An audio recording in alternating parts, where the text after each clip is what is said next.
Bismillahirrahmanirrahim. Assalamualaikum warahmatullahi wabarakatuh. Alhamdulillah, wassalatu wassalamu ala rasulillah, wala hawla wala quwwata illa billah. Asyhadu an la ilaha illallah wahdahu la syarika lah, wa asyhadu anna Muhammadan abduhu wa rasuluh. Amma ba'du. Alhamdulillah, segala puja dan puji hanya milik Allah Subhanahu wa ta'ala. Kita bersyukur kepadanya atas segala nikmat yang Allah limpahkan kepada kita. Kemudian salawat beserta salam semoga selalu tercurahkan untuk junjungan kita Nabi Muhammad sallallahu alaihi wa ala alihi wa sahbihi wasallam. Bapak Ibu jamaah zuhur yang dimuliakan Allah Subhanahu wa taala. Sungguh tiada seorang pun di dunia ini yang tidak menginginkan surga. Walaupun terkadang keinginannya tersebut tidak sesuai dengan usaha dan keimanannya. Padahal seorang yang ingin memiliki rumah di dunia ini, maka dia harus berusaha sekuat tenaganya. Dia harus mengumpulkan sesuatu yang diperlukan untuk membangun sebuah rumah. Terkadang dia harus menabung yang cukup lama. Dia harus hemat dan teliti agar segera terwujud keinginannya. Dia harus rajin mengumpulkan uang sebagai modal utama.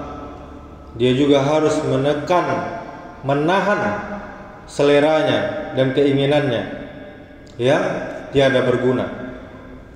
Dia harus menyediakan waktu yang cukup untuk meraih semua itu demi tercapainya sebuah impian, yaitu memiliki rumah tempat berteduh dari sengatan matahari dan gangguan dari luar.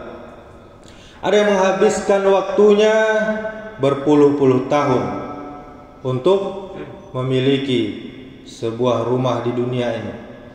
Namun tidak sedikit yang menghabiskan seluruh usianya untuk sebuah rumah mewah beserta isinya di dunia ini.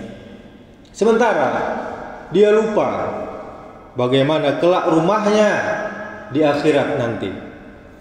Padahal sebagaimana kita ketahui, istana surga untuk orang yang terakhir masuk surga telah digambarkan dalam berbagai hadis. Di antaranya adalah hadis dari Ibnu Mas'ud. Rasulullah sallallahu alaihi wasallam bersabda, "Sesungguhnya aku tahu siapa orang yang paling terakhir dikeluarkan dari neraka dan paling terakhir masuk ke dalam surga, yaitu seorang laki-laki yang keluar dari neraka dengan keadaan merangkak. Kemudian Allah berfirman kepadanya, pergilah engkau, masuklah engkau ke dalam surga. Kemudian ia pun mendatangi surga, tetapi ia membayangkan bahwa surga itu telah sesak, telah penuh di dalamnya.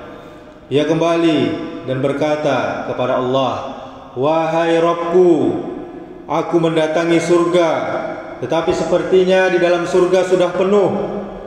Allah Subhanahu wa ta'ala berfirman kepadanya, pergilah engkau dan masuklah engkau ke dalam surga. Kemudian ia pun mendatangi surga, tetapi ia masih membayangkan bahwa surga itu telah penuh. Kemudian ia kembali dan berkata, ya Allah, wahai Rabbku, aku mendatangi surga, tetapi sepertinya surga telah penuh.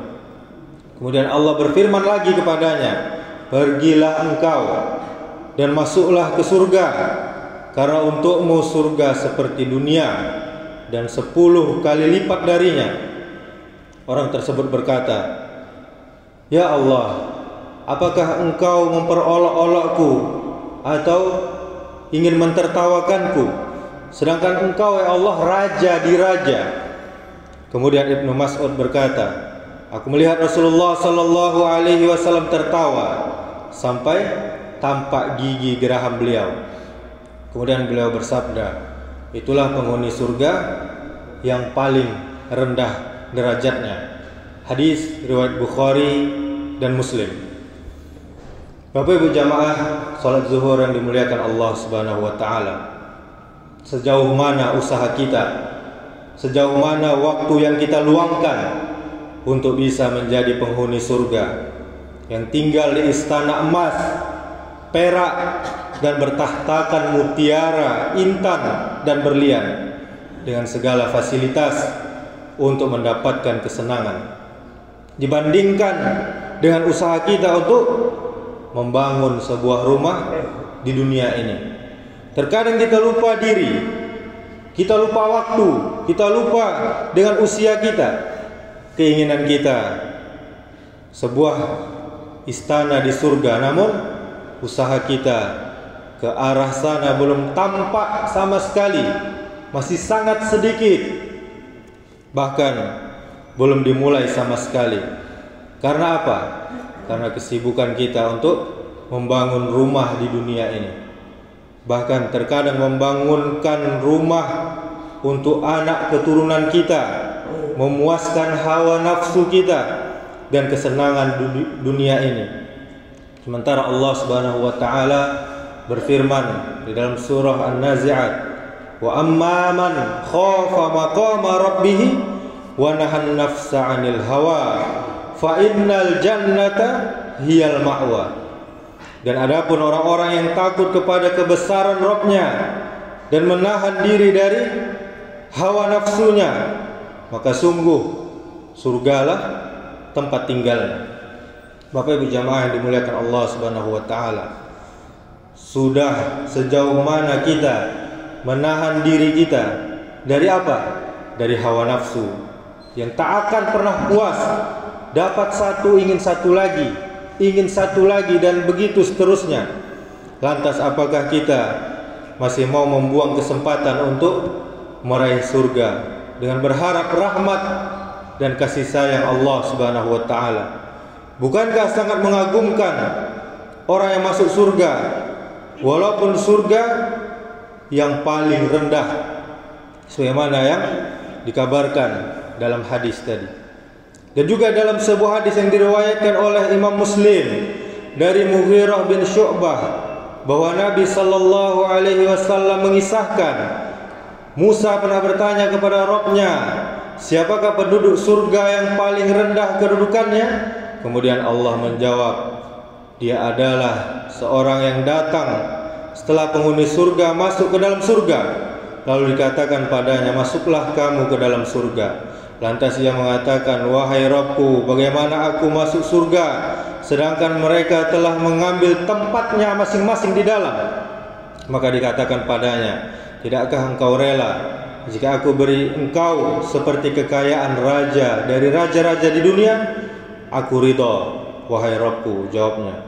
Maka Allah berfirman padanya, bagimu yang semisal itu. Terus ditambah lagi yang semisal, dan semisal, dan semisal, dan semisal dengan itu. Maka pada yang kelima kalinya ia menyahut, hamba ridha, wahai Rabbku. Kemudian Allah berkata, itu semua untukmu, plus ditambah 10 kali lipat yang semisalnya. Dan bagimu apa yang engkau inginkan dan menyejukkan mata. Aku ridha, wahai Rabbku, jawabnya. Masya Allah, berapa maha kasihnya rahmat Allah Subhanahu wa ta'ala kepada kita semua.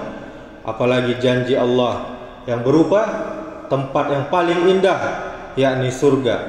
Walaupun yang paling rendah tingkatan surga tersebut dan yang paling terakhir masuk ke dalamnya, tetapi nikmatnya sungguh tiada bandingnya di dunia ini.